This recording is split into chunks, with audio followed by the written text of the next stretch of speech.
number 10, we have Captain America. I know it feels weird to have Cap in the 10th spot on any list about power, but remember who he's up against. Captain America's best trait is his unmatched leadership stat, which for superheroes is a really important angle to consider. But on a list about individual power, I'd say it only goes as far as who he's actually leading and ultimately fighting alongside. But without his strategic advantage, Captain America is still an extremely powerful Avenger and beats out plenty of other contenders that didn't make the list. The combination of his impressive fighting skill and his advanced strength levels is good enough to garner attention, but of course his vibranium shield is what really brings him to another level. Vibranium is a metal that actually absorbs all energy and contains it entirely. This means that whatever the shield is hit with, the metal itself will absorb the recoil almost entirely. Not to mention, it can pack a serious punch when it's thrown and will return to Steve's hand on command. This gives Cap a huge offensive and long-range advantage when he isn't showing off his massively impressive hand-to-hand combat skills. At number 9 is the one and only Spider-Man. It was tough to decide where to put Spidey on this list because he's so versatile, but he's also quite young and inexperienced. Well, at least he's supposed to be. But what really puts him at one ranking higher than the almighty Captain America are his Spidey senses and his healing factor. These two abilities really give Spidey the edge and help to define him as a more agile and crafty hero than many of the others on the list. Where Spider-Man might lack in sheer power, he makes up for in his adept precision and dexterity. And while he may not pack a huge punch in some of the more advanced combat situations that the Avengers face, he doesn't let anyone get the jump on him in any case, because he can always sense what's coming and has very quick reflexes to make the next move before his opponents even realize they've missed him. In other words, Spider-Man often plays the role of David while his opponents play the part of Goliath. Another thing that's important to note is that his suit upgrades allow him to gain huge strength boosts, expanding his power levels to a level that may never see its limit. At number 8, I'm putting Wolverine. As the most published comic book superhero ever, Wolverine has had the most experience out of anyone on this list. Not just because of all the things he's done, but also because of all the years that he has lived. His healing factor is so impressive that his age is extended by a great margin, making him appear nearly immortal. In fact, there have been a few times where Wolverine was entirely reduced to his adamantium-coated skeleton, and he was still walking around as if he'd just been a little banged up. But on top of his durability, he's also one of the most balanced heroes all around, which makes him a huge contender on a list about power. He's extremely agile, being quite skilled in acrobatics. He's got a very powerful offensive stat with his adamantium claws. He's also got a stealth stat since he's able to blend in as a civilian when his claws are retracted. He's got insane durability with his whole skeleton being coated in a metal only comparable to vibranium, and even if he takes a massive blow, his healing factor acts so fast and so efficiently that he's back to full health before he's even stood up. He's one of the big guns. At number 7, we have Shang-Chi. If this was a list of the best hand-to-hand combatants that the Avengers have ever had, I'd probably place Shang-Chi first. I mean, he trained Spider-Man for crying out loud. But to be fair, Shang-Chi's biggest strength mainly comes with his empowerment from the 10 rings. Not only do they give him superhuman strength and durability, but he's able to use the rings as weapons. He can use them as projectiles or at close range, and can shrink and enlarge them at will, making them perfect for entrapping his enemies. And on a list about power, it's also important to consider things like flight, which Shang-Chi also gets from the rings, because during any kind of battle, one's mobility tends to go a long way in how they approach their enemies. But even without the rings, Shang-Chi still finds crafty ways to show off his extreme power, like during the Infinity storyline when he uses Pym particles to grow the size of a dragon and takes it out without the help of the rings. At number 6, we have one of the most important members of the Avengers and my personal favorite, Iron Man. What could I say to try and convince you of Iron Man's placement on this list? Well, my favorite way of describing Iron Man's sheer power level is that it's technically uncapped. Tony Stark's biggest trait is his immense intellect, which shouldn't necessarily be considered on a list about power as a standalone ability. But when that intellect is able to produce the Iron Man suit, the War Machine suit, and every iteration of spider armor, as well as not to mention the Hulk Buster armor, it surely should be considered. So I say that his power potential doesn't have a ceiling only because If he's not the most powerful on this list right now, there's plenty of room for him to improve down the line with his inventions. But as he stands, he's still got his own AI system Jarvis, integrated into an all-powerful Iron Man armor which is outfitted with near endless ballistics and energy weaponry. And I'd argue that Iron Man has a certain level of omnipotence as well, because his systems are always tapped into external sources that support him in battle, like drones or even backup armor upgrades on the fly. Number 5.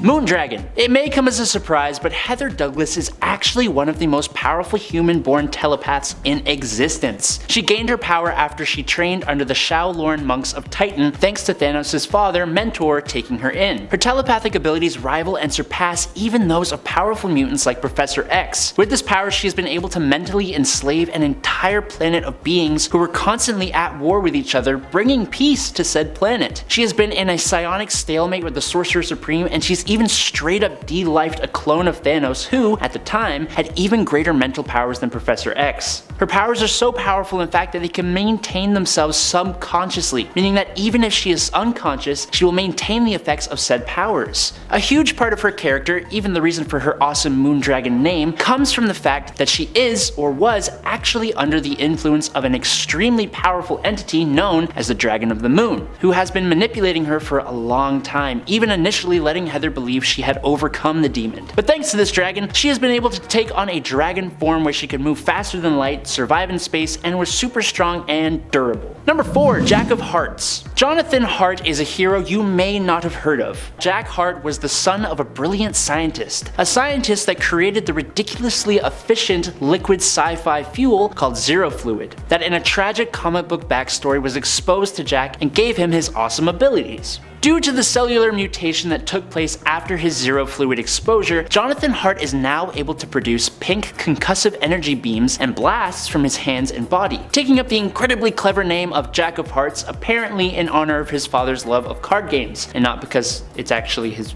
name, basically. His biological structure was reformatted to basically give him the superhuman starter pack abilities, but his strength specifically has been able to lift 25 tons. He has enhanced speed, stamina, healing factor, and durability, able to withstand some pretty heavy hits and survive in the vacuum of space. But in addition, thanks to a symbiote energy sump device, Jack went through another mutation which gave him the ability to think as fast as a computer can, and he can retain and retrieve stored information from the deep recesses of his brain, which is pretty cool. Number 3. Circe. Circe is a member of the Eternals, an evolutionary offshoot of humanity gifted with amazing powers and abilities to look after the human race throughout the ages. Which is similar to, but also just a smidgen bit different from the Eternals movie counterparts. As an Eternal, Circe's body is augmented by cosmic energy, and she has total mental control over her entire molecular structure, which allows her and other Eternals to be immortal, indestructible, and invulnerable to anything which isn't stronger than the cosmic energy that augmented them in the first place. Circe has enough strength to bench 20 tons, but thanks to her telekinesis, she can augment that to lift about 25. Her telekinesis also allows Circe to fly at about 760 miles per hour. She can project cosmic energy in heat, light, or concussive blasts. She has telepathy that allows her to hypnotize weak-minded fools. She can teleport, but hates it. And she is even able to project images from her mind, which is a super cool ability. Those are all the powers we don't see in the Eternals movie though, because arguably the ability that she has the most talent in is her matter transmutation ability, which allows Circe to transmute nearly any item or being into almost whatever she wishes. Number 2. Darkhawk. The coolest name for the strangest mashup of ideas. Christopher Powell was the son of a cop and a district attorney. When he witnessed his father taking a bribe from a mob boss, he stumbled upon an amulet that gave him the ability to transfer his consciousness to the Darkhawk armor. Now this ancient Shi'ar magical armor is very cool, and it gave its user quite the set of abilities. Obviously the classic superhuman strength, speed, durability, agility, and reflexes are all here in excess, but the armor allowed for armament conjuration from the extra-dimensional expanse, and could manifest mutations from Chris's body at will. The armor had glider wings that allowed him to fly on air currents, but he gained an upgrade that brought his flight to interstellar distances and speeds. Chris is able to heal from even the worst of wounds by just switching back to his human body. The armor can generate force fields, generate dark energy blasts, give its user enhanced vision, and can switch to a bunch of different modes, going transparent, doubling up its armor, armor and fighting with even stronger weapons. The problem for Darkhawk is that he has this very Iron Man vibe that kind of mixes with a Wolverine vibe due to his fist claws. It also mixes with a bit of a Spider-Man vibe as well, and it all just didn't really allow him to stay relevant past the 90s. And in at number 1 is Hawkeye. Okay, look. Hear me out. Yes, Clint Barton is essentially just a regular human man, but despite that, and likely because of his abilities and talents, he is considered a power level 4 according to Nick Fury's intel. Those aforementioned abilities include being a master of archery in the use of regular bows, longbows, compound bows, and crossbows, with basically perfect accuracy, able to fire multiple arrows at a single target in a few seconds. But he now also has near perfect precision with any aimed or thrown weapon. He is at the peak level of human eyesight possible. I don't know how you train that, but there you go. He is in peak athletic human condition with peak strength, endurance, and reflexes. He is an expert acrobat, tactician, and master martial artist, but listing off his abilities isn't really going to give you a proper understanding. So what has he done? In Avengers Volume 3, number 14, Hawkeye was cornered by 17 marksmen and took them all down without taking a single life. In Hawkeye Volume 4, number 1, Clint ran into a wanted criminal in a bar and took him down silently, fracturing his neck with a deck of cards. At number 10 we have Sersi. A member of the Eternals, Sersi has been perfecting her craft for tens of thousands of years and has spent a decent amount of time as an Avenger. First introduced in the Eternals number 3, she ends up officially joining the Avengers in Avengers number 314. Some say she joins out of interest in protecting the world and its inhabitants from harm, but others say it's because she's in love with Captain America. Regardless, without even considering her strength yet, her invulnerability is impressive enough. It's understood that the only way to kill Sersi is by reducing her to atoms and scattering them throughout the cosmos. And on top of this is her impressive ability known as transmutation, which allows her to change the molecular structure of her targets, which is a pretty fun power. Anywhere from turning enemies into jelly to disintegrating air itself to creating sentient life out of nothing, Sersi just had to appear on this list. At number 9 is Vision. Now, if you're more familiar with the MCU than the comics, you may know Vision as more of a tragic character, but Vision is anything but that in the comics, from his power levels to his unique origin story. In Avengers number 57, Vision is still created by Ultron, but his body is formed using Horton cells to replace human anatomy, and his consciousness is made to replicate that of Wonder Man and a little bit of Alex Lipton. Then once he sets off to tear apart the Avengers, he disobeys his orders and instead joins them, becoming one of the leading members as a result. And it's quite the acquisition for the Avengers because Vision is widely considered one of the most powerful of all time. For example, that one time when he increases his density and turns himself into a meteorite to take out Nefaria in Avengers number 166, or how he proves his worthiness of Mjolnir in the MCU, which is a huge moment for any hero, especially in AI. He's also got his extremely powerful energy blasts, his incorporeal form that he can use on command, and immortality. If he isn't ever destroyed, he will basically survive as long as his parts get repaired every once in a while. And plus, he's just a very pragmatic hero, capable of using heightened intelligence to keep emotions out of every decision he makes. At number 8 we have Wonder Man. Where do we begin with this guy? Well, firstly, for those of you who don't know, Wonder Man is another case where he initially fights against the Avengers before coming around to joining them. Wonder Man is essentially immortal, having been resurrected from temporary deaths multiple times and getting stronger each time, might I add. He is an ionic powered being who doesn't age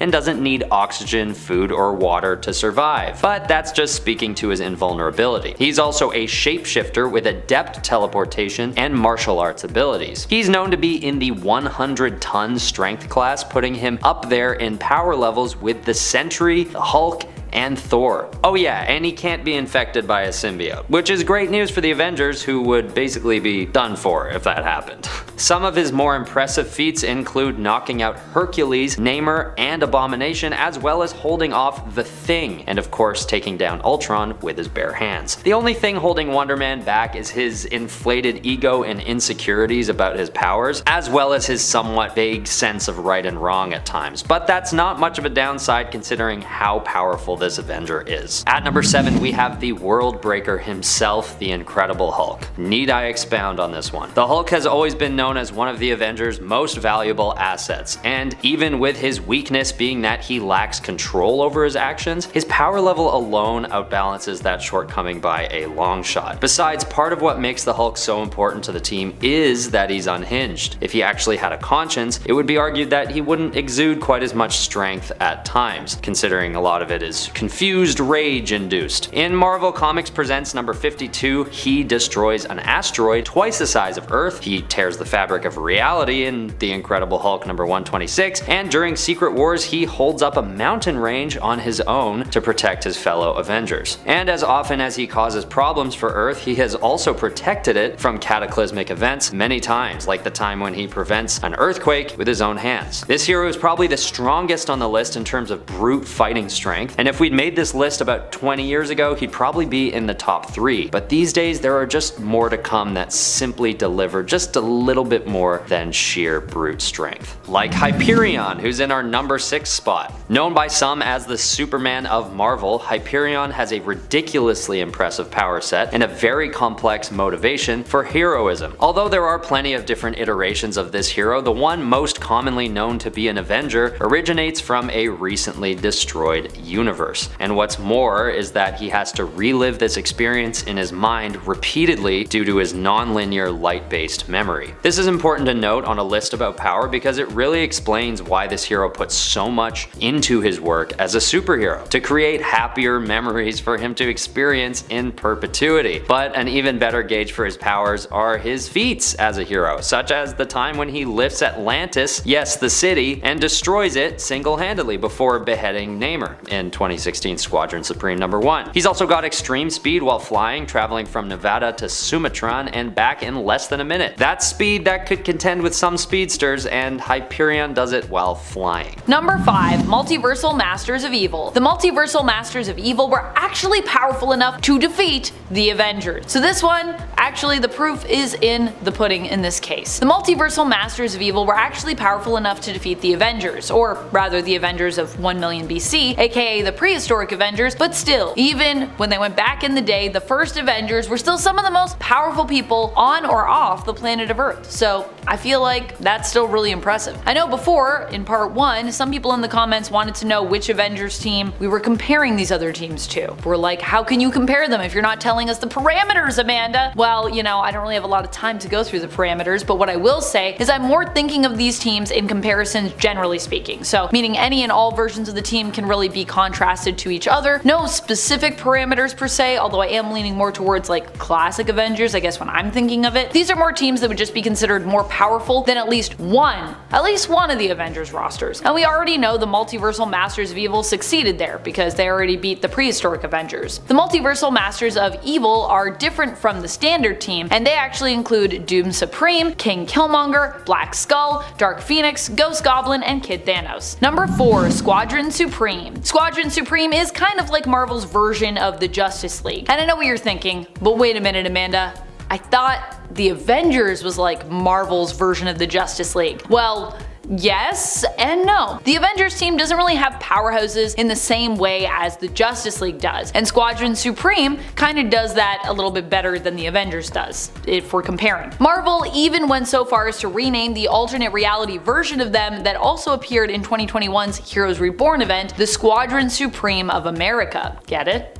Like the Justice League of America. Their ranks typically include Nighthawk, Dr. Spectrum, Blur, Hyperion, and Warrior Woman or Princess Power, whatever name she's going by, aka Zarda Shelton. She goes by both depending on which version of her we're talking about. Number 3. The Hellfire Club. The Hellfire Club might not be one of the first picks you have when you think of a team that can take on and defeat the Avengers, but you know me, I'm always thinking about mutants and mutant teams. And it is important to note that before the Phoenix became a member of the Avengers team, and before the Phoenix Force was retconned to be a part of Thor's origins, it was well known for its attachment to the X-Men, and specifically one mutant in particular who was a member, Jean Grey, aka Marvel Girl. In fact, the Phoenix Force is an entity that was created by Chris Claremont and Dave Cockrum, and one of the first places where the Phoenix Force became fully unhinged was during the Phoenix's time at the Hellfire Club. The Hellfire Club was once a well-known villainous organization that was committed to using wealth and influence to manipulate and eventually conquer the world, sort of. Currently, the organization has been rebranded though, and presents as being a business that leans more towards heroic pursuits, but still often profitable pursuits. Number 2. Nova Corps. When you think about it, the Nova Corps, despite having been destroyed by the Universal Church of Truth, is probably one of the most powerful organizations or groups likely in the universe. Originally, they were known as Xandar's line of defense, but as they grew, they ended up expanding the area under their protection, eventually extending to the whole of the Andromeda Galaxy, and at least part of the Milky Way, as Earth also fell under their jurisdiction, where they,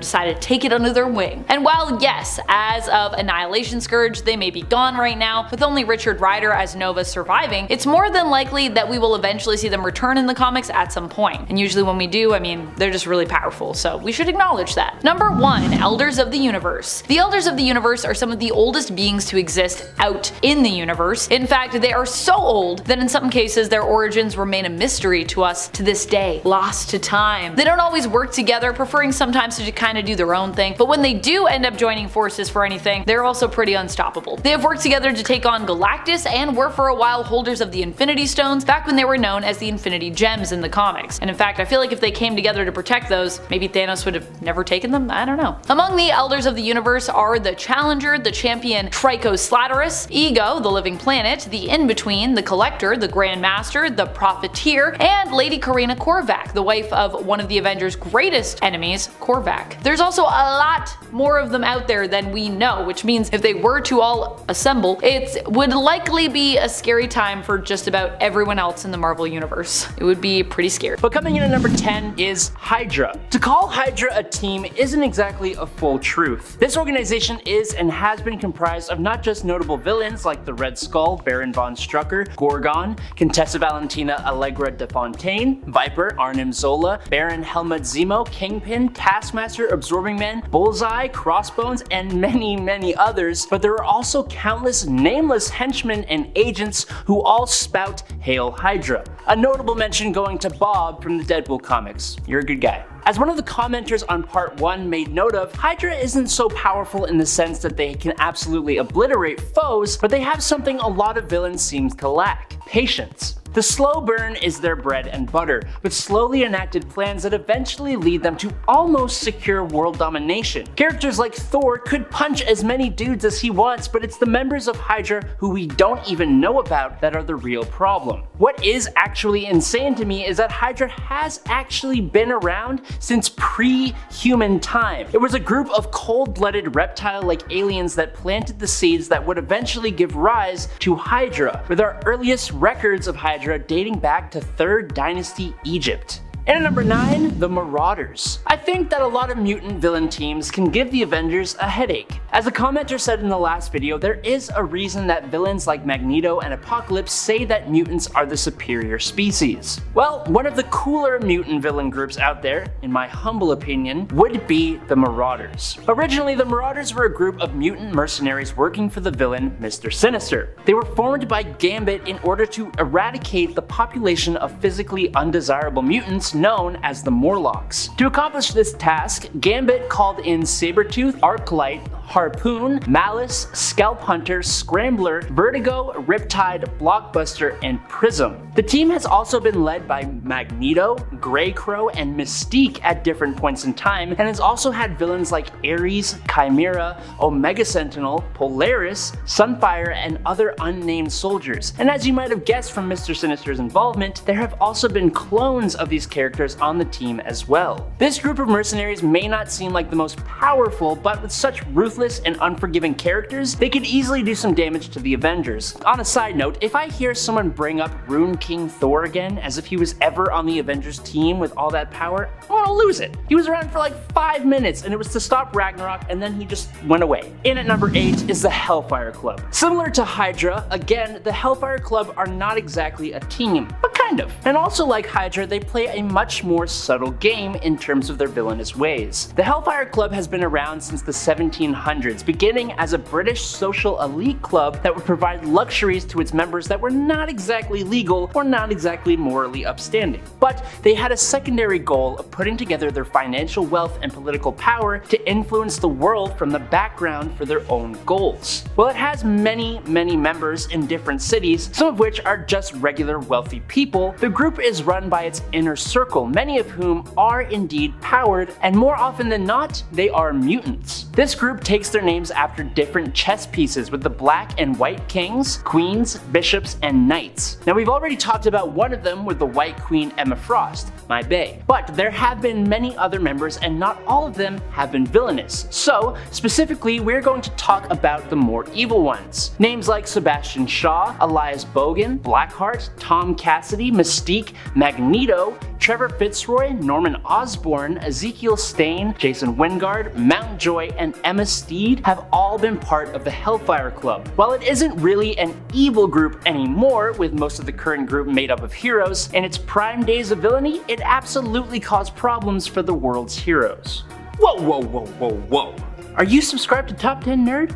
I mean, if you're watching this video, I can't imagine there's a reason you shouldn't be. If you like this content, make sure you do subscribe and stay tuned because we put out more videos just like this one every single day. But in at number 7 is the Squadron Sinister. The Squadron Sinister was a whole team of supervillains created by the Grandmaster as basically copies of the Squadron Supreme of Earth 712. He turned people from Prime 616 universe into counterparts of those squadron members. These were Kinji Abatu, who became Dr. Spectrum, Kyle Richmond, who became Nighthawk, and Jim Sanders, who became Whizzer, aka Speed Demon. But he also created a version of Hyperion out of non-living extra-dimensional matter. Now, if you know anything about this group of heroes, then you know they are essentially a Marvel Comics parody of versions of DC's Justice League. So then, the Grandmaster pitted this very new powerful squadron against the Avengers in a game against Kang the Conqueror in Avengers number 70. And while they were defeated, they put up a hell of a fight, and if it weren't for the fact that they are villains, there's a possibility they could have came out on top in a different turn of events. And at number 6 though is the Crime Syndicate of America. Why talk about the Marvel version of the evil Justice League when we can just talk about the actual evil Justice League? I don't believe I ever said we had to talk strictly about Marvel villain teams here.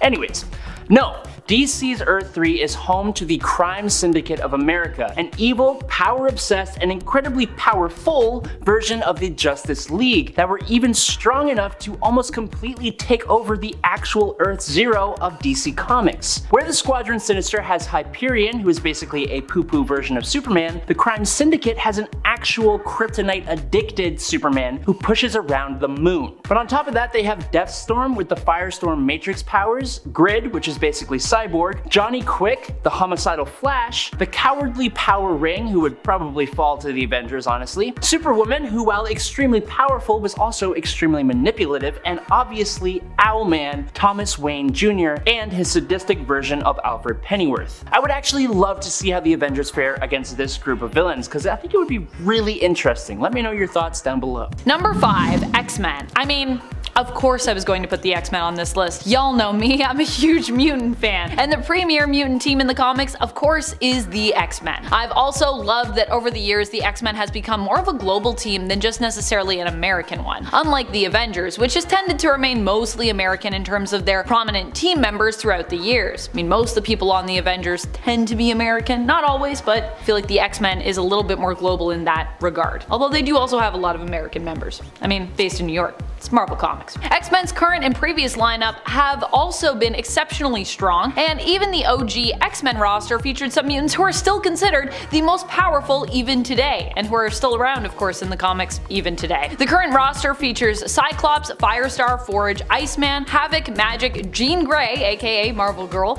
and Synch. Honestly, Synch is also alone just so amazing, and has taken the meaning of teamwork to another level, I think. Synch. Such an underrated character that now is getting his time in the spotlight. Number 4. Eternals. The Eternals are another team that deserve more love when it comes to the comics and when it comes to their powers. They're a team made up of literal immortal beings who are extremely resistant to dying, but up until recently anyways, even if they did die, they would actually quickly return to life thanks to the machine which rebuilds and resurrects them and is integrated, or was integrated, with the planet Earth, which is actually itself a living mechanism of sorts. The Eternals recently had a killer comic series written by Kieran Gillen that I would also highly recommend you check out. This is a series that will make you a fan if you weren't already. The Eternals all also possess a unique power comparable to a powerful ability of mutant villain Apocalypse. They can manipulate and alter their own molecular structure, having complete control of it. And some, like Circe, can even manipulate matter in general, be it organic or inorganic. Number 3. God Squad. The God Squad was brought together to combat another group of gods, the Skrull Pantheon. The team made their first appearance in Incredible Hercules issue 117, but while Hercules would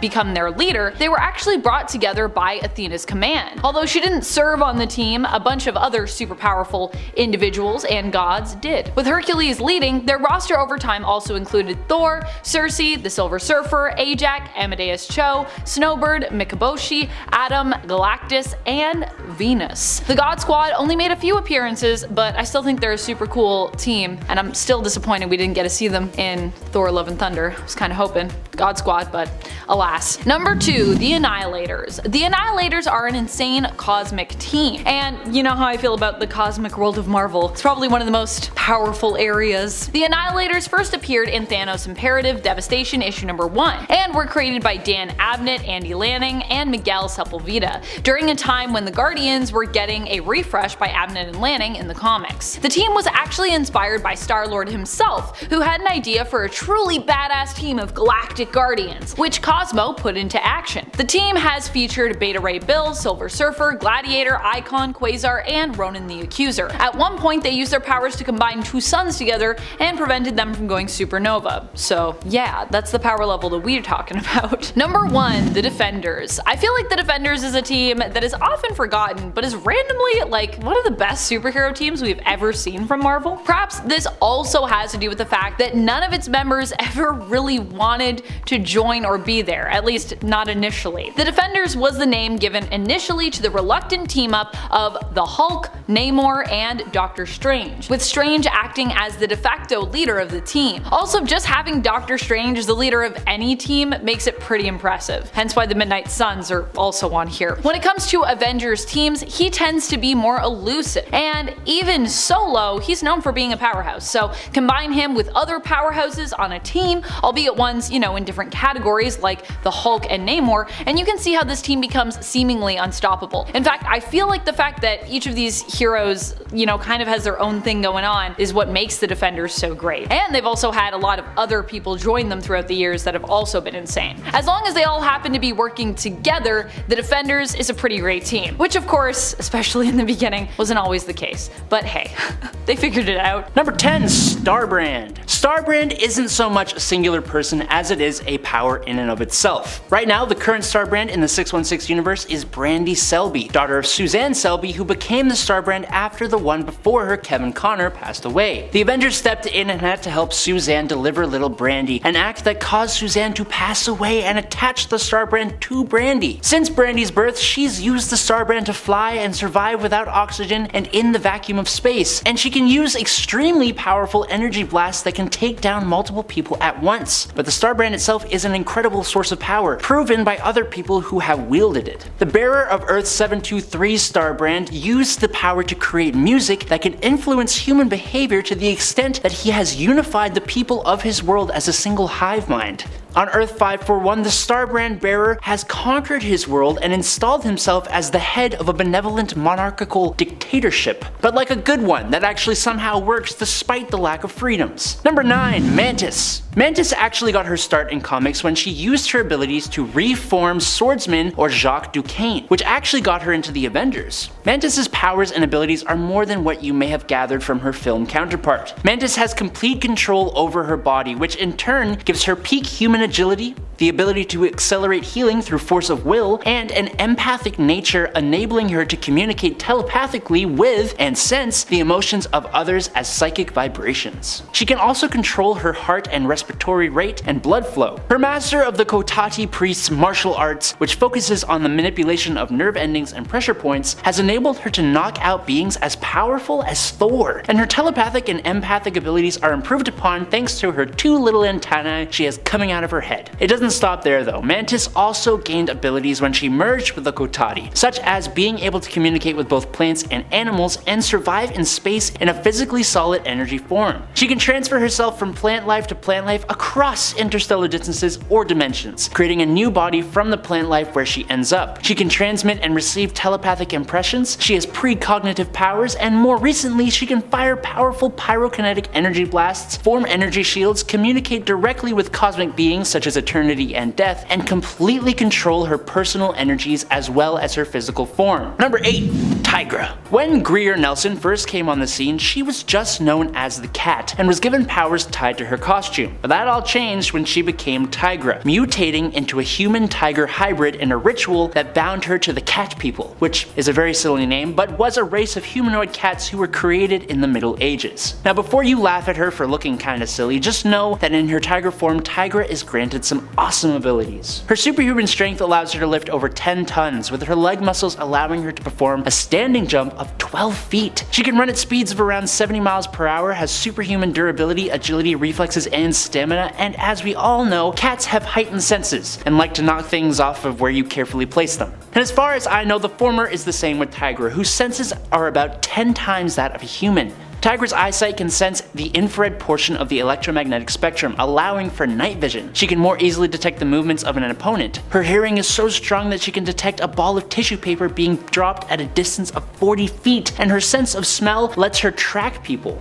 More than that, she can even detect subtle alterations in the composition of perspiration that reflects mood or emotions and is highly sensitive to pheromones. Her claws and fangs can cut through steel, and like Mantis, she is an empath able to enhance and control emotions to a degree. Number 7. Monica Rambeau. With the title of Captain Marvel, it's easy to not fully understand the powers of Monica Rambeau, but they are different to her other Captain Marvel counterparts, and in my opinion, she is my favorite of the characters to take on the title. After being bombarded with extra-dimensional energy emitted by a stolen device, Monica Rambeau acquired the ability to convert her body mass into and control any form of energy of the electromagnetic spectrum. Those energy forms include visible light, radio waves, electricity, X-rays, microwaves, infrared radiation, ultraviolet radiation, cosmic rays, and gamma radiation. But whenever she comes into contact with new forms of energy, such as neutrinos, Monica can mimic that energy's wavelength as well, given enough time, and she'll be able to actually transform into it. As you can imagine, there is a lot she can do with these various forms of energy: flight, speed of light travel, intangibility, invisibility, energy blast and absorption, hologram creation and appearance alteration, size alteration, power boosting, and she can even become a kind of hard solid light. Number 6. Shang-Chi. Shang-Chi is one of, if not the greatest martial artist on Earth. He was trained from birth to become the ultimate warrior. He can take on multiple opponents at once and can even defeat people much more superhumanly powerful than him. He is particularly skilled in Chinese martial arts, but his skill branches out to many more. In one case, he even worked with Spider-Man to create a new martial art based on Peter's powers. Shang-Chi also is able to manipulate Chi energy, which he can use to enhance his strength and durability, and can even detect others based on their energy, like he did when he detected the psionically masked Jean Grey. But Shang-Chi gets a much more significant power boost when he is using the 10 rings. He can use the rings as projectiles, manipulate their size, and even use them to levitate and fly. The rings grant the martial master superhuman strength, durability, speed, and stamina, and he can even manipulate energies from the rings to do many things, including projecting said energy and creating an energy-based blast. And then just to top it all off, thanks to the other side of his heritage, Shang-Chi inherited his mother's psionic abilities to communicate with his blood relatives, even the deceased ones. Number 5. The Brotherhood of Evil Mutants. A frequent foe of the X-Men,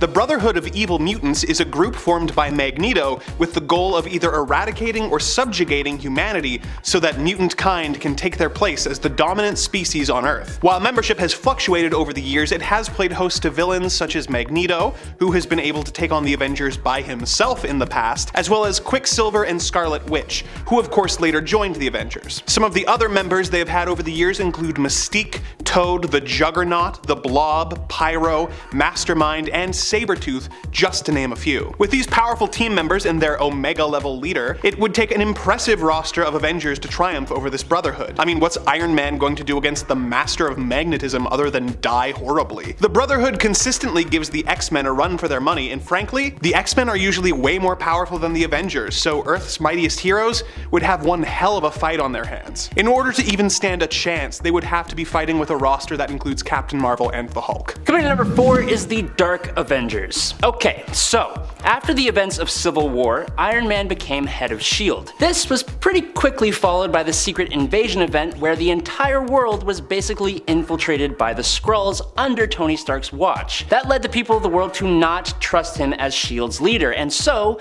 Norman Osborn of all people was chosen as the new director of S.H.I.E.L.D., and somehow a lot of people thought that was a good idea. Norman did a mass rebranding, turning S.H.I.E.L.D. into Hammer, which doesn't actually stand for anything, it just sounds cool. His Thunderbolts became a Black Ops team, and a bunch of Avengers quit, which prompted him to take on new members. Bullseye, Moonstone, and Venom, who are all loyal members of the Thunderbolts, came in dressing up as Hawkeye, Miss Marvel, and Spider-Man respectively. Two extremely strong Avengers, Ares God of War and Robert Reynolds the Sentry, both remained on the team. Then there was also Daken, the son of Wolverine, adopting a costume like his dad's, and Novar, a Kree who took on the Captain Marvel title. Lastly, Osborn himself suited up in a suit of Iron Man armor, but with the Captain America red, white, and blue, plus a star, dubbing himself the Iron Patriot. A team that includes Sentry is almost always a powerhouse, but then you add these other team members and manipulate Sentry to unleashing the Void. The heroes had their hands full just trying to deal with these Dark Avengers and Norman Osborn's hammer. And in at number 3 is the Horsemen of Apocalypse. Every time the ancient, incredibly powerful mutant Apocalypse shows up to cause a headache for the heroes,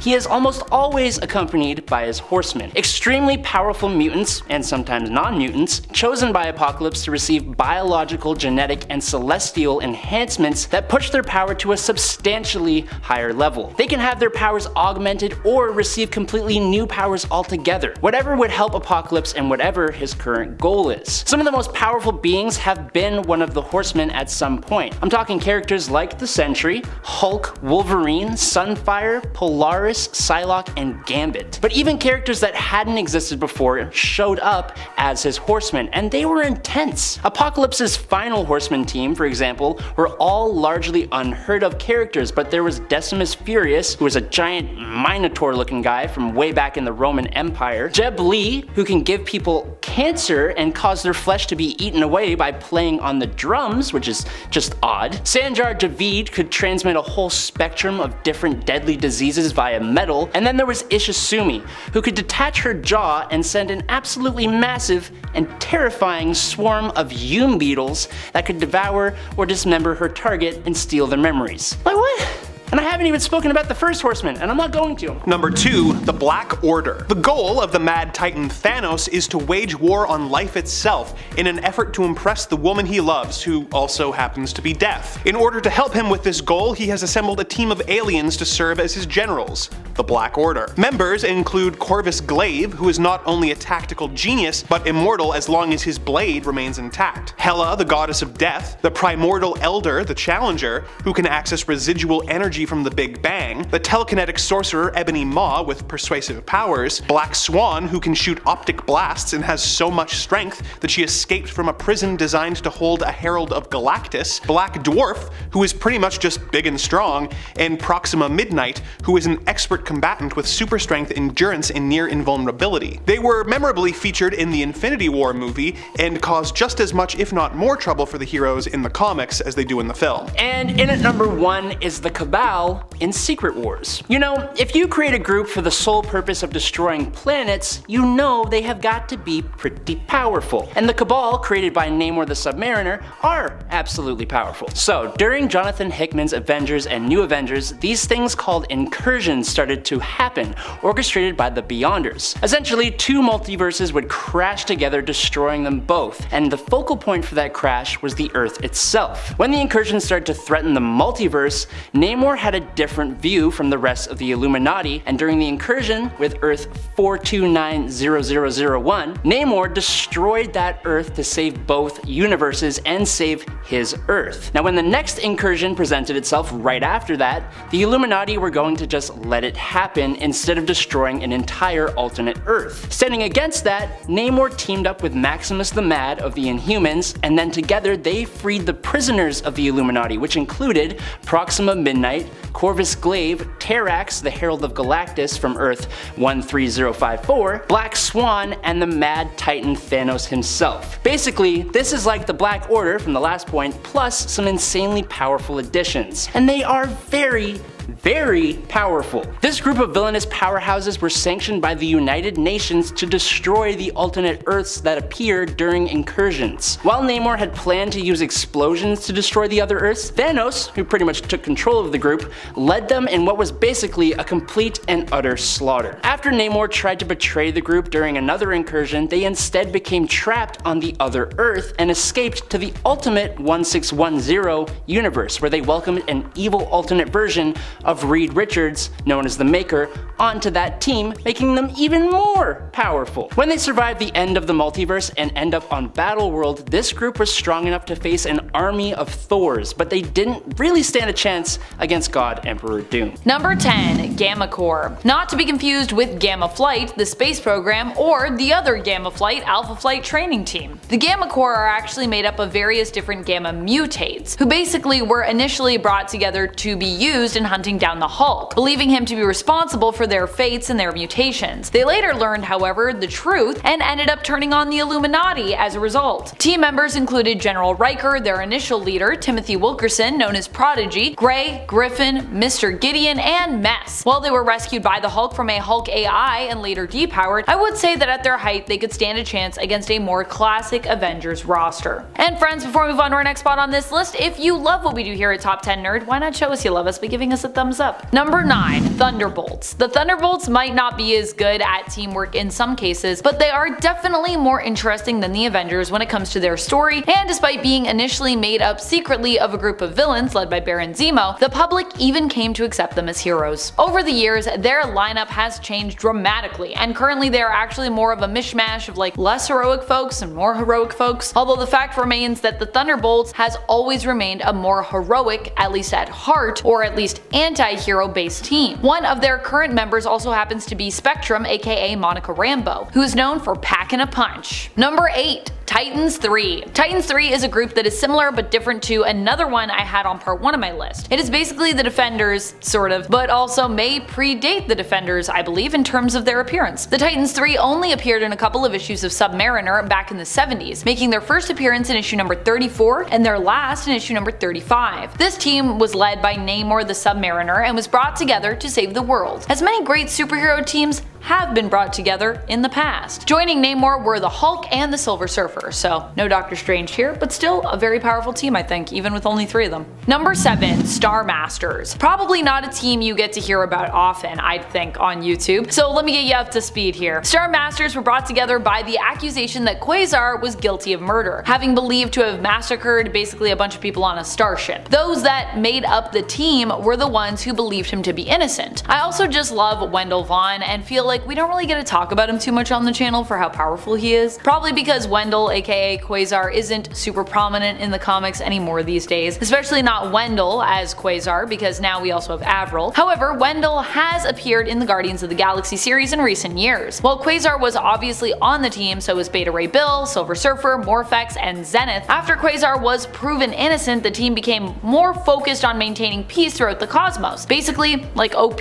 cosmic peacekeepers, which I also just love as a a team idea. Number 6. Transformers. Well, it's weird to think of the Transformers as a Marvel team, since, you know, they are with Hasbro. Marvel also happens to be the place where they kinda got their comic book start. And recently, IDW did lose the rights to the comics for Transformers. Although it's lucky for Marvel, and I do love their work, it is a little sad because I was also actually interested in the IDW Transformers stuff, which I guess I could go back and read. Or well, I guess they can't reprint it, so I'd have to find old stuff.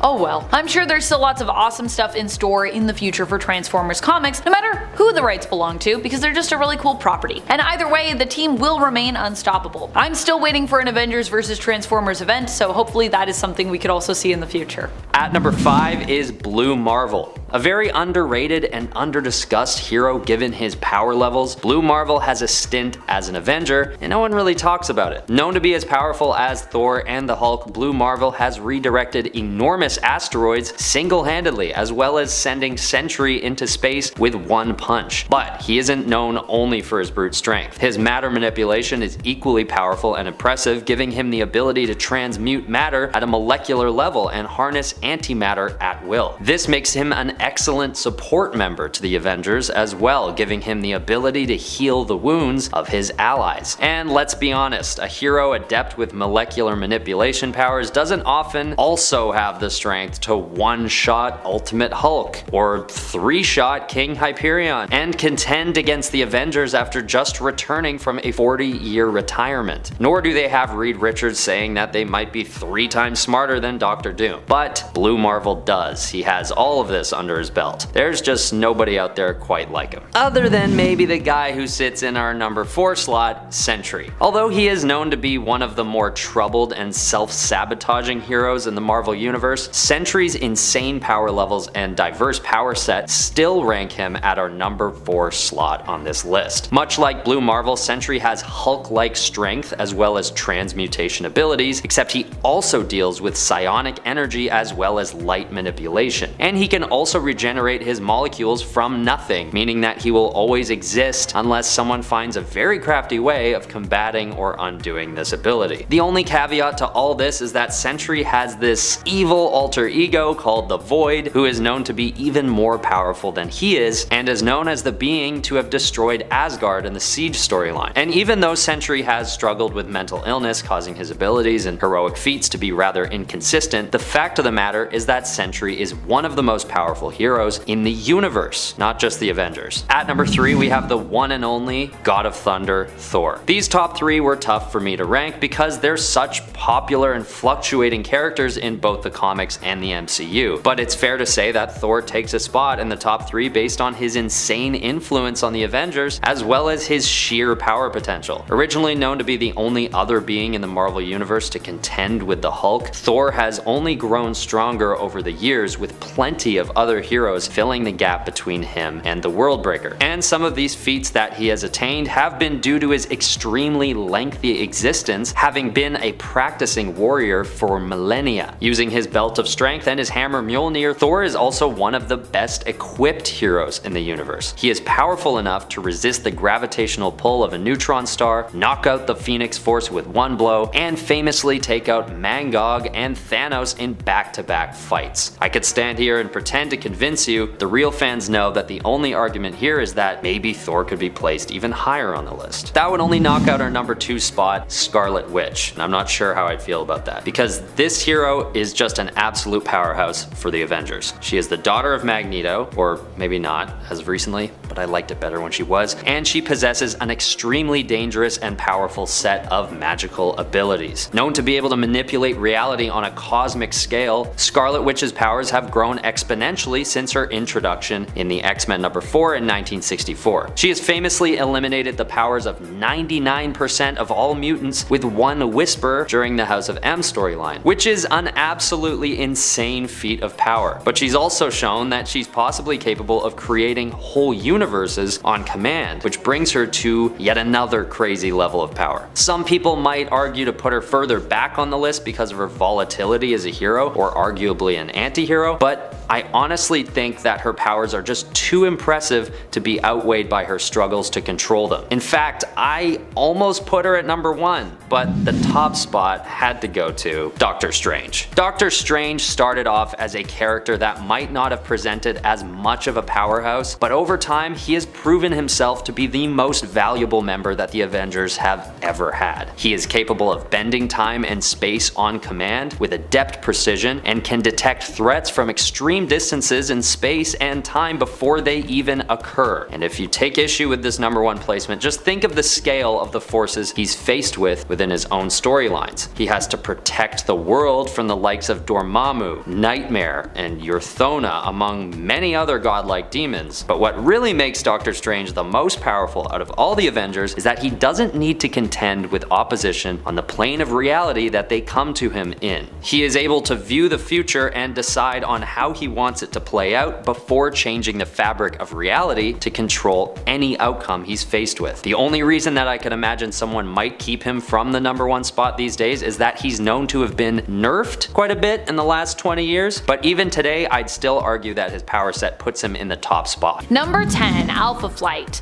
This might be a controversial way to start off this list, but I truly do believe that Alpha Flight can be more powerful than the Avengers team, especially if we're talking about consistent teamwork, which the Avengers members sometimes struggle with due to, well, butting heads with each other. I mean, people on the Avengers have straight up killed their other teammates before. That is just a fact. I mean, I did a whole list about the amount of times Iron Man has been basically killed by his teammates, and after talking it over with Andrew, it seems like Alpha Flight also has a better system in place for making sure their team not only works smoothly, but also that members are well trained before even earning their place on the team due to the existence of both Beta Flight and Gamma Flight, which were initially used as training teams. Although Gamma Flight has kind of become something else in recent years, but yes. And friends, before I move on to our next spot on this list, if you love what we do here at Top 10 Nerd, why not show us you love us by giving this video a little like? Click that thumbs up. Number 9, Midnight Suns. Midnight Suns is basically Marvel's main magical team. At least currently that's who we got. Midnight Suns typically deal with threats that are more mystical or supernatural in nature. They were brought together initially by Doctor Strange to fight against Lilith and her small army of demonic offspring known as the Lilin, which I mean, of course this team would be brought together by Doctor Strange, right? Each member of the original team roster had interacted with the Lilin before, which was what tied them all together. Team members and leaders have included Doctor Strange, Wong, Blade, Morbius, Magic, Nico Minoru, Wolverine, Zoe Laveau, Kushala, Dr. Voodoo, Elsa Bloodstone, multiple Ghost Riders,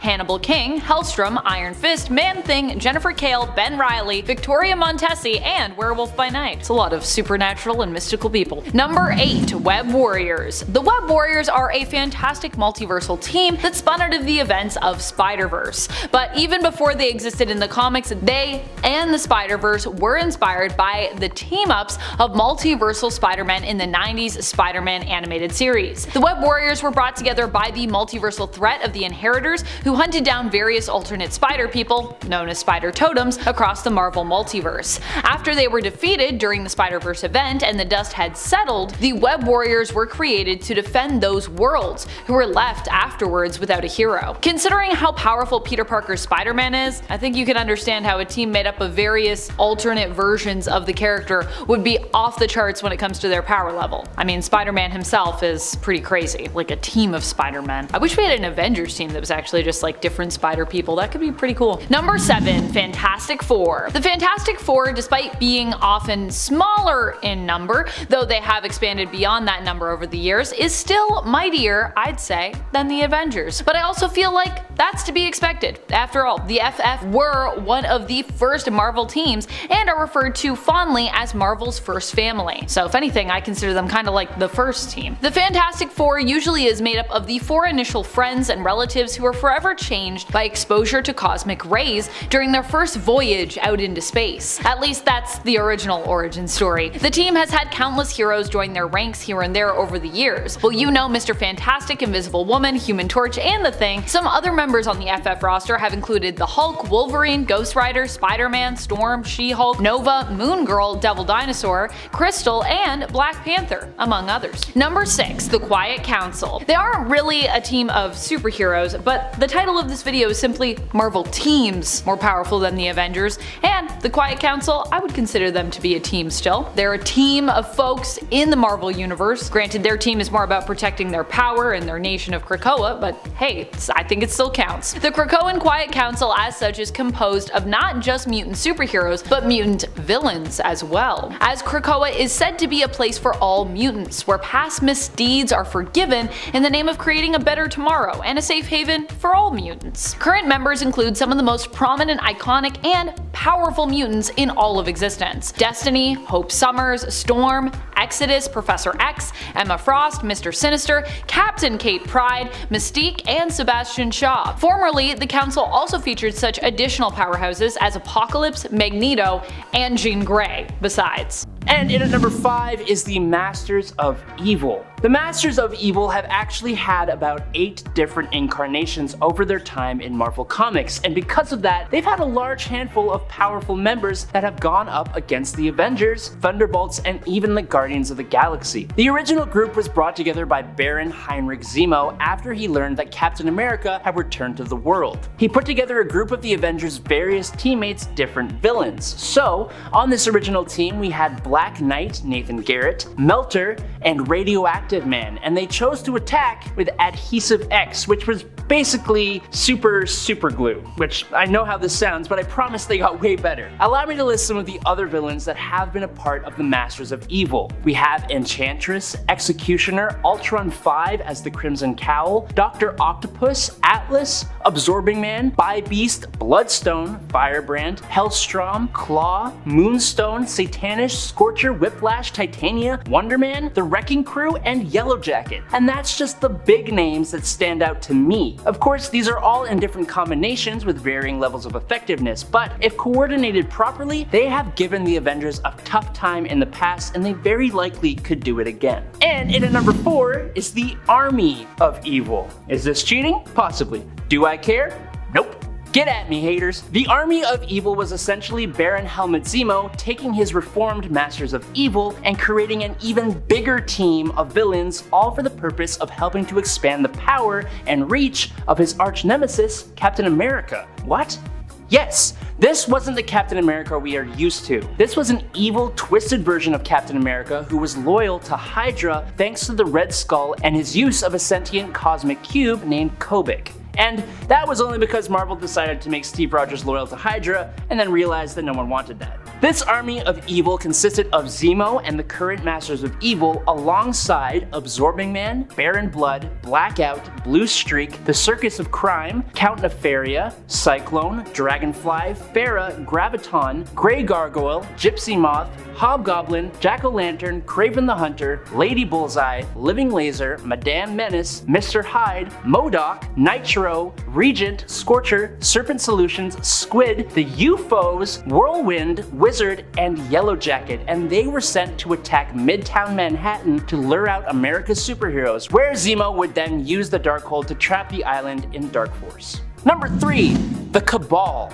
In the last list, we spoke about the group called the Cabal that was formed by Namor the Submariner to combat the multiversal incursions. But for part 2, we're going to talk about the other Cabal. This version of the Cabal was a secret group created alongside the Dark Avengers by Norman Osborn when he became the director of S.H.I.E.L.D., which he renamed to Hammer. This group was basically the villainous version of the Illuminati, and it consisted of some pretty powerful villains. Obviously, we have Norman Osborn himself, who in my opinion is probably the weakest member of the group in terms of raw power, because next to him we had Emma Frost, an Omega-class telepath, the White Queen of the Hellfire Club, and sometimes headmistress of Xavier's School for Gifted Youngsters. We also had Namor the Submariner, who, well, I think he kinda sucks, but he's the king of Atlantis, Loki of Asgard, who was the whole reason the Avengers formed in the first place, the Hood, who was a skilled sorcerer and powerful crime lord, and as the icing on the cake, they had Dr. Doom of Latveria,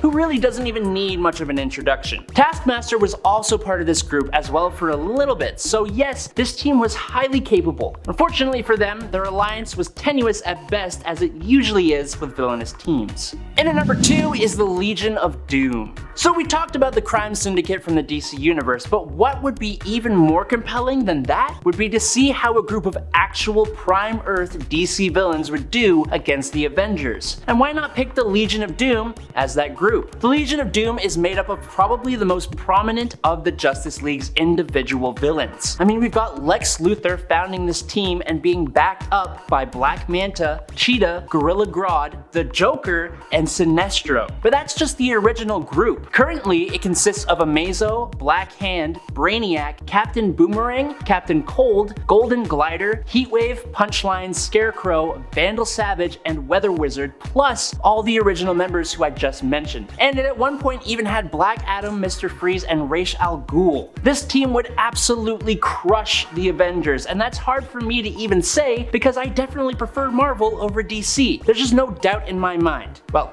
except, of course, if Joker does his usual thing and betrays them, or whatever, or they can't get along, or the heroes have to win because that's just how it goes with comic books. Barring those three things, they would crush. Anyways, in for number 1, and for my last trick, I will talk about a group of villains from neither Marvel or DC. No, for our number 1 spot, we're going to talk about the Viltrum Empire from Image Comics' Invincible series. Again, a loose definition of the word team, but I mean, if you're all from the same planet with the same goal of ensuring the survivability of your race, that's kind of like a team, a very large team. But the Avengers have faced off against entire races of species before, so I don't know. While they have faced off against other races, the Viltrumites, this is a race of absolutely mind-bogglingly strong humanoids who are next to impossible to take down and who just come back stronger after they heal. Just 3 Viltrumites were able to fly through a planet and completely obliterate it. The Grand Regent of the Viltrumites himself, Thrag, was able to tank some of the most powerful of the heroes that the Earth had to offer, and even the strongest of his own race were absolutely terrified of him. I mean, the final climactic battle between Invincible and Thrag saw the two going punch for punch inside of our sun, and it still took them a good little while to actually being worn down by that fight. This is a race of Superman-like beings the Avengers would not stand a tiny little chance against. Number 10, the UFOs. The UFOs are a group of Hulk villains who wanted to recreate the accident that gave the Fantastic Four their powers. They hired the engineers who built the Fantastic Four's original ship and set off, hoping to be pelted by cosmic rays. Their ground facility was discovered by Bruce Banner, who thought the team were being exposed to the rays by accident and brought the shuttle down. The team resented the fact that Banner tried to save them, as they thought that longer exposure would have made them even more powerful. This resentment caused them to vow revenge on Banner and the Hulk. The UFOs have 4 members: Ironclad, X-Ray, Vapor, and Vector. Ironclad was transformed by the cosmic rays into organic metal that he can control, making him able to increase or decrease his weight at will. This allows him to hover in the air or come down on his enemies with the force of a mountain. He also has superhuman strength and durability. X-Ray was transformed into living energy and therefore can't really be hurt. He can fly, turn invisible, and emit radiation blasts, as well as negative gamma rays, which allow him to transform Hulk back into his human form. I suppose he could also use this power to give most of the Avengers cancer. Vapor can transform into any gas she wants, usually using it to poison her enemies. Vector has telekinetic powers which he can use to move objects as well as focus into blasts, which have shown to be able to flame most of the Hulk's skin. Sure, the Hulk has managed to take them out on his own, but if they can get him off the board with X-Ray's powers, the other Avengers will have a challenge taking out this supergroup gone bad. In at number 9 is the Sinister Six. Spider-Man is one of the best heroes Marvel has to offer. Maybe not the most powerful, but arguably the most popular and inspiring. But gosh darn it if he doesn't have a knack for absolutely ticking off his villains with incredibly good, and some might say annoying, quips. He drives villains insane, which is likely why his 6 greatest villains came together to try and bring him down for good. The original team was made up of Dr. Octopus, Electro, Kraven the Hunter, Mysterio, Sandman, and the Vulture, and each one of these villains can arguably give the Avengers a hell of a time on their own, but together they are a force to be reckoned with. There have been multiple different versions of this team, with other villains swapping out, and sometimes they've even had more than just 6 villains on the team. Dr. Octopus, Electro, and the Vulture are usually there, but some other strong villains who have shown up on this team include Green Goblin and Hobgoblin, Lizard, Rhino, Scorpion, Shocker, Venom, and Swarm. Now, I'm keeping them all the way up here because honestly, they get beaten way too often by Spider-Man alone, and they have a huge weakness in the form of being incredibly bad at cooperating with one another. Although, when the Sinister 12 came for Spider-Man, he needed the help of Black Cat, Captain America, Iron Man, Daredevil, Yellow Jacket, and the Fantastic Four for them to hold their own, which is a hell of a feat for the villains. I'll give them that. Number 8. Alpha Strike. Due to my compulsive need to slowly turn this into an Alpha Flight channel, I present to you Alpha Strike. Alpha Strike is a team led by the Master of Evil, who with a group of villains and a few mind-controlled heroes managed to take over Canada and nearly destroy Alpha Flight in the process. Members of this team include a brainwashed Vindicator who has a battle suit that allows her to lift heavy objects, fly, teleport herself westward at the speed of the Earth's rotation, and fire energy beams that can incinerate a person with ease. Other members include Purple Woman, who like her father the Purple Man can compel people to do whatever she tells them, Citadel, who has a healing factor and adamantium armor grafted onto his body, as well as super strength so powerful he was able to send Colossus flying, the Wendigo, who routinely gives the Hulk a run for his money, and Ranark, who is a powerful user of dark magic, who was once a shaman who tried to claim enough power to become a god. And to anyone who doesn't think the Master would be a threat to the Avengers, I remind you that he already was, as it was he, disguised as Canada's ambassador to the Alpha Flight space program, who manipulated the Inhuman Profiler's evidence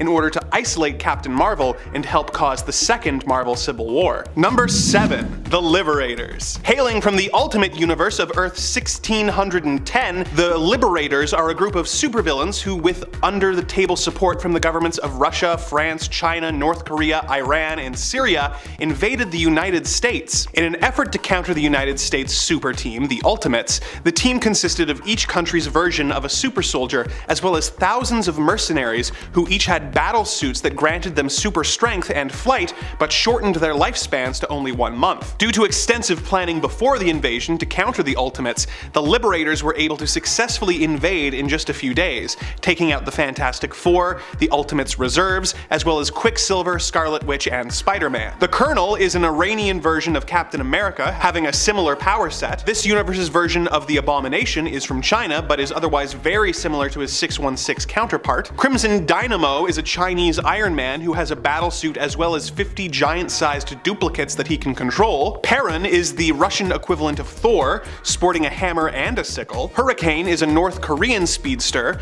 The ultimate version of Swarm is a mutant woman from Syria who can control millions of bugs at a time. Schizoid Man is the Frenchman who can duplicate himself in a manner similar to Multiple Man. And rounding out the team is the god of mischief himself, Loki, who doesn't have a personal stake in the fight, but thought it could be fun to help start World War III. Between all these superpowered foes and their augmented army, the Avengers of Earth 616 would have a hard time overcoming these Liberators. Coming in at number 6 is Intelligentsia. While some teams have power in raw strength or battle prowess, Intelligentsia has brain power, which basically means they get away with things much more often and for much longer. The team is made up of some of the smartest villainous minds. The leader, MODOK, Mr. Sinister, Wizard, Dr. Doom, Egghead, Claw, Mad Thinker, and more have all at some point been a part of this group. Initially, they formed to exchange information between themselves, but then began collecting parts of the Library of Alexandria scattered in some of the most legendary places, because that's just how it works, and they even caused the arrival of the Beyonder. But in my humble opinion, the team became much cooler during World War Hulk. When Hulk came back to Earth, waging war on the planet, Leader brought the team together, and using their knowledge to hack into defense satellites and harness cosmic energy, they brought the hulking behemoth all the way down to the ground. Using this tech, they managed to figure out how to use cosmic energy and gamma radiation to create incredibly powerful beings like the Red Hulk, Red She-Hulk,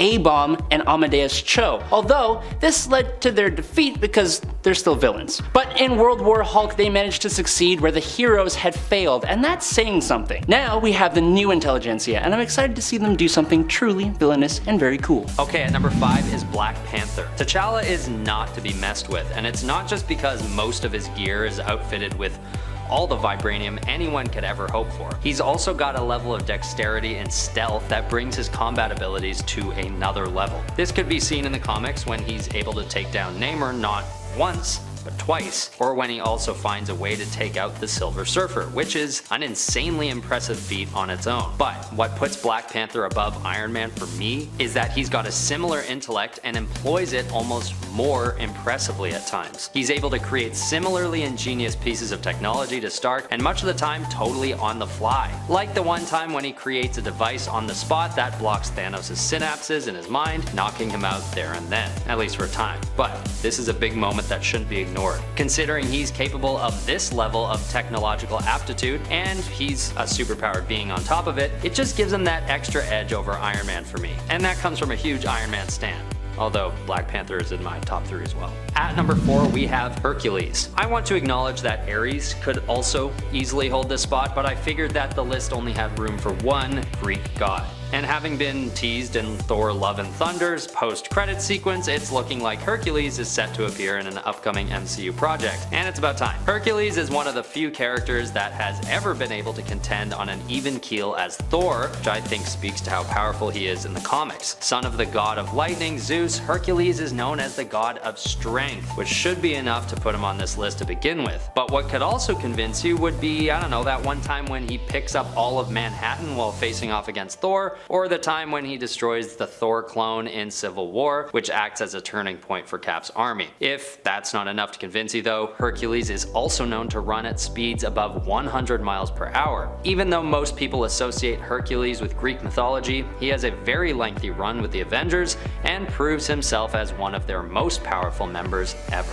At number 3 is Nova. Being basically the protector of the cosmos, Richard Rider's Nova had to make it into the top 20. Being one of the primary members of the intergalactic law enforcement agency, Nova brings a cosmic level of power to the Avengers. And the main ability that really puts him above the rest is his power absorption, which is capable of using an enemy's power against them. And the limits of this power are yet to be truly maxed out, meaning that I'm not sure if we can even know the extent of his power level quite yet. But considering he's been able to weaponize gravity itself with this ability, I'd say there aren't even really limits at all. Of course, when he takes in power, it has to go somewhere, and it's usually emitted as a highly powerful energy beam that can be aimed at any nearby or distant targets. In prime form, he's also been known to travel at near light speeds, which is verging on speedster level. One of his most notable feats is when he sacrifices himself by trapping himself and Thanos in the Cancerverse. This just shows his immense influence and how far he'd go as a protector of not only Earth, but the cosmos as a whole. At number 2 is Gilgamesh. You know that at least one of the Eternals had to make it onto this list, so here he is. Gilgamesh doesn't have a long run as part of the Avengers, but the short time he gives to them is enough to put him nice and high up on this list. Now, most superheroes tend to have superhuman strength and land somewhere on the scale measured in the amount of tons they can lift usually, but we can basically just throw that scale in the garbage because Gilgamesh is off the charts in his strength stat. His strength level is on par with that of Hercules and Thor, only maybe being usurped by the Hulk himself. But on top of his extreme strength level, he is also capable of flight, energy blasts, and a certain level